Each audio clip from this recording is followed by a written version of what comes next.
Good afternoon. I'm reporting to you in a brief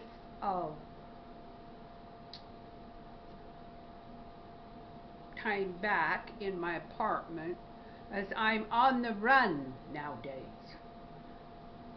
Once you've been attacked for your internet activities, I think that one of the best solutions is to keep on the run.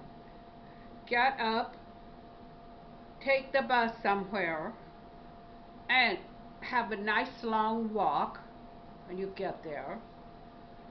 And take up as much time as you can. Hopefully there's a thrift store sale, which there was today, 50% off. And you go there, and this is what I purchased. Have you ever seen red shoes? Oh, for winter. Half price, $6, brand new. And I'm in a red hat and a red outfit that if I left in this outfit, I'd probably be arrested. It's so daring. So this has been a red day for me.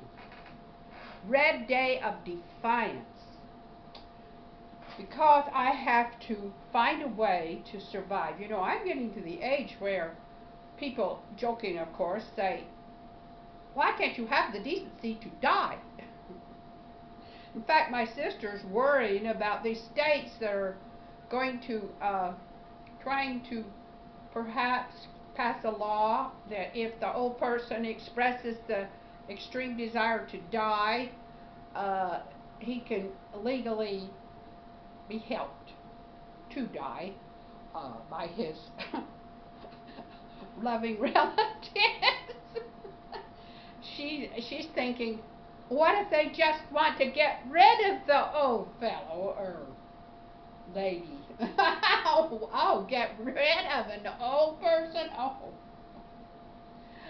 I never heard of such a thing. But anyway, I have to survive, you know, in spite of whatever objections. Now, I put a red flag by someone who objects to using the internet to deal with problems like death threats, and you know, the residents aren't supposed to be doing that either. So I figure that if residents resort to death threats in their wars with each other over the tenants organization, all's fair. You can use the internet. You can use, I mean, you know, when I used to live in the one where all the guns were, our only recourse was police. Call the police. Because that's, well, I've lived in 2 subsidized housing complexes that were well nigh impossible to live in. No, like, where do I go? I need to get out of here. And this one I've lived in for 18 years. And I have a beautiful apartment looking over the city. I couldn't have a more wonderful view. My son always comes in and say, "Oh, Mom, what apartment for a writer? Oh, you can look right down." And now that downtown Phoenix has come alive, oh my goodness, I've got a view right out this window of downtown Phoenix. Central Avenue goes right past this historic old hotel that's been turned into a subsidized housing complex.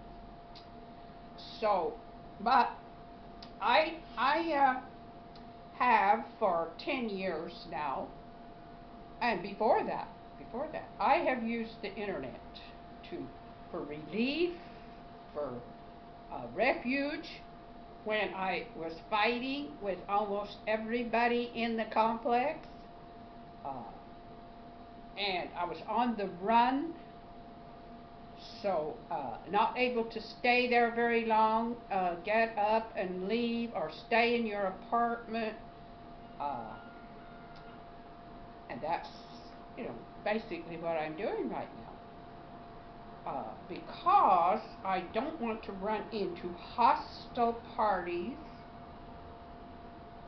and even though some of the parties don't say anything, their hostility is depressing. So,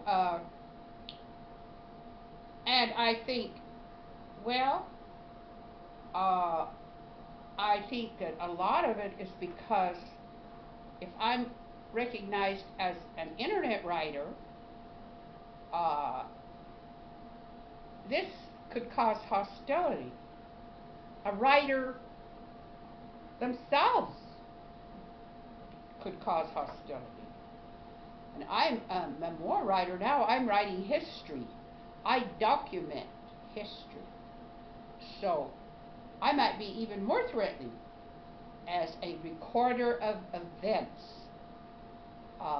And I think if people have something to hide, or they are behaving in a manner that they don't really want that publicized in their interaction with but I think the more windows you have, the more spotlights you have to focus on that behavior, the more you can start to get it under control. This is why I thought the newspapers were so important in trying to cover crime going on all around the city. That's what of exposure and having public scrutiny, the more the better. The more the citizens know about what's going on in their city, the better. What's going on in subsidized housing? How are those people acting? These people that there's an experiment to help people with their rent. Now, how are they behaving in response to getting this? And so, and I myself, having been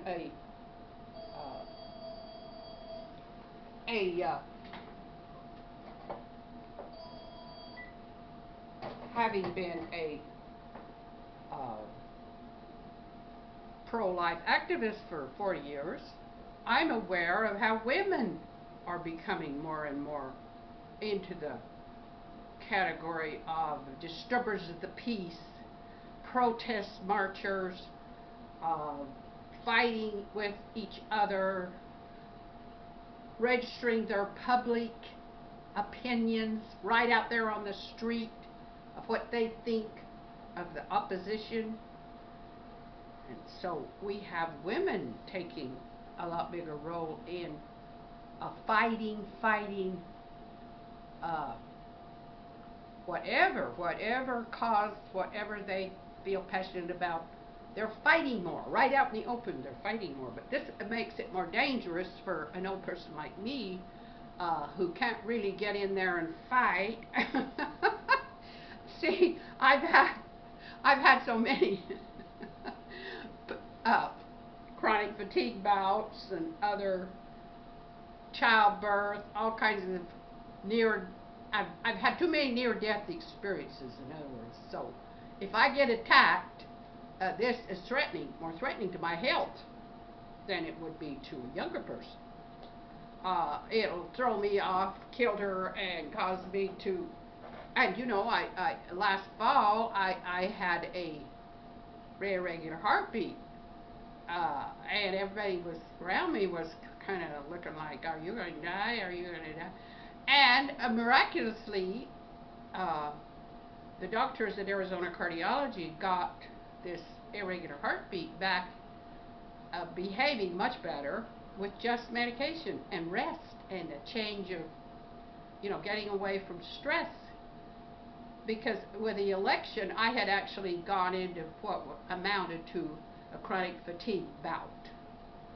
So and I've had heart problem before when I had a really bad bout of chronic fatigue, and I wasn't registered. In fact, I wore a heart monitor. The last big one I had when I was in my 50s, that nearly killed me, but my heart was doing very weird things.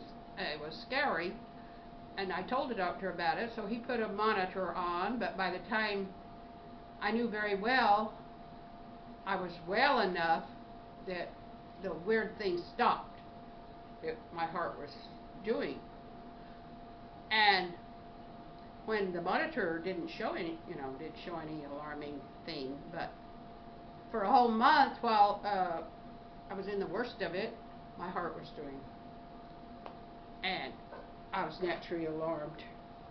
But that was clear like 30 years ago, so I got better from that because I had to retire. I couldn't work. It was working and stressing out at work that did it, and I just couldn't work as hard and long and endure as much stress because I started with chronic fatigue in my 20s, or 12 years old I had it. First time I ever had it. And that was due to stress and hard work because we didn't have electricity or running water, so all of us had to work really hard to run a household. And that was kids too. At least my parents, they believed in kids working. And they also stressed them considerably too, with my father's drinking and fighting and over that and so I have to be careful. That's why I'm on the run. I am on the run. I'm running here, I'm running there, and this is a relatively painless way to avoid trouble. And then I still have my laboratory, where I experiment with my videos. I still can come back and experiment again with a video, talk to you about being on the run at 85, and just run here, run there, run.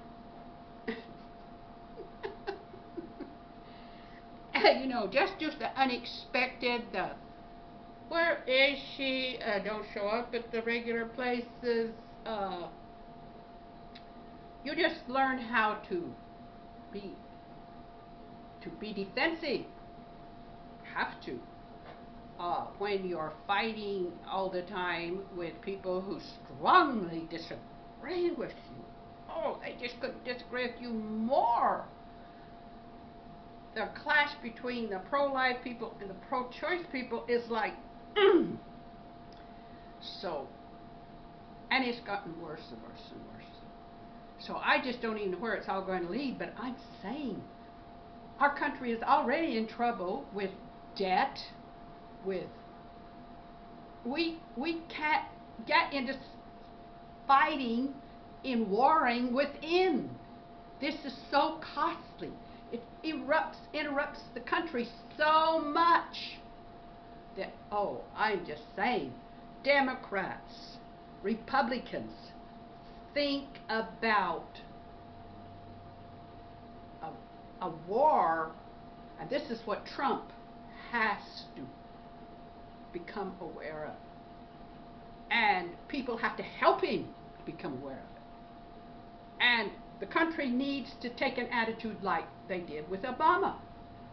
They finally accepted they had a black president, and they went ahead and let that black president make his mistakes, do whatever.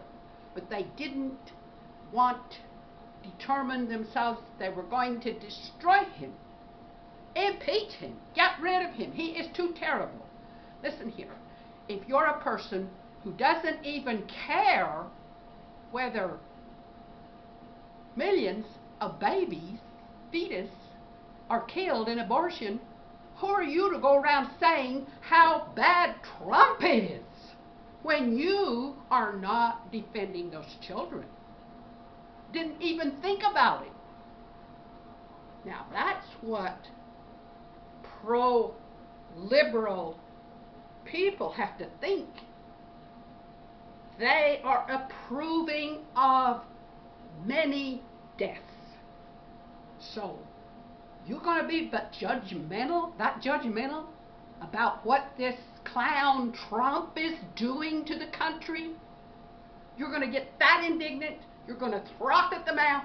You're going to go out and start a war? Just think about it. Think about it. Think about what you're supporting, Democrats.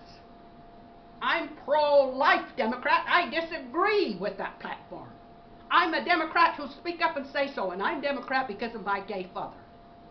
Because I don't think the Republicans would give the gays, especially the ones who are victimized as children, a fair shake.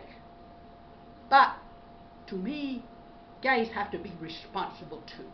They have to be responsible for the crimes that they commit, that were committed against them, that caused them to have some of this abnormality.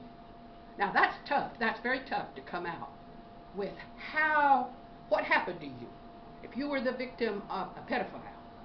Now that's tough to come out and say. Because it makes the question a lot more complex. And we've been simplifying our issues so badly. Each side is doing that. They are simplifying to the point that what they're saying isn't making a lot of sense. So then they're clashing. So I'm very worried about the country. Very worried about it. So I feel like my troubles are nothing compared to the trouble the country is in. Sorry to say. Very sorry. That's what I think about.